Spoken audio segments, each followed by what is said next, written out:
अब खबर मुंबई से है।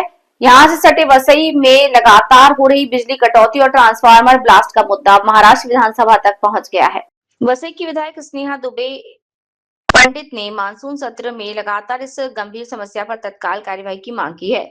उन्होंने कहा कि बार बार बिजली ट्रप होने, ट्रांसफार्मर फटने और जर्जर बिजली व्यवस्था के कारण आम नागरिकों, व्यापारियों और उद्योगों को भारी परेशानी का सामना करना पड़ रहा है। खासकर पोमण औद्योगिक क्षेत्र में एक दिन में कई बार बिजली बाधित होने से उद्योगों का काम प्रभावित हुआ।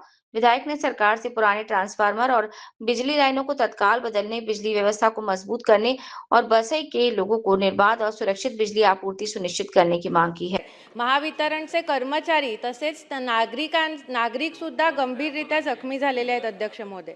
विशेषतः पोमणच्या औद्योगिक परिसरात एका दिवसात तब्बल 22 वेळा वीज ट्रिप झाल्याने अनेक लघु व मध्यम उद्योगांचे उत्पादन ठप्प आहे।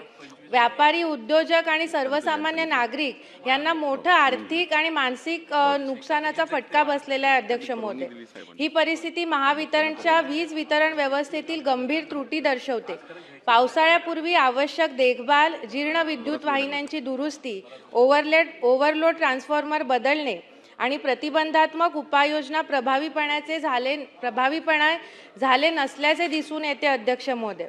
या पार्श्वभूमीवर शासनाने या सगळ्या प्रकरणांची गांभीर्याने दखल घेऊन वसई तालुक्यातील वीज वितरण व्यवस्था युद्ध पातळीवर सक्षम करावी, जीर्ण व ओव्हरलोड ट्रान्सफॉर्मर, विद्युत वाहिन्या व इतर पायाभूत सुविधा तातडीने बदलाव्यात, आवश्यक निधी उपलब्ध करून कायमस्वरूपी उपाययोजना कराव्यात आणि मेंटेनन्स मधले जे कर्मचारी आहेत त्यांच्यावरती एक कंट्रोल ठेवण्याची एक सिस्टीम बनवावी अध्यक्ष महोदय। महावितरणचे कर्मचारी, नागरिक, उद्योगांना सुरक्षित, अखंड आणि दर्जेदार वीज पुरवठा सुनिश्चित करण्याची आग्रही मागणी या औचित्याच्या मुद्द्याच्या निमित्ताने अध्यक्ष महोदय मी करत आहे। धन्यवाद।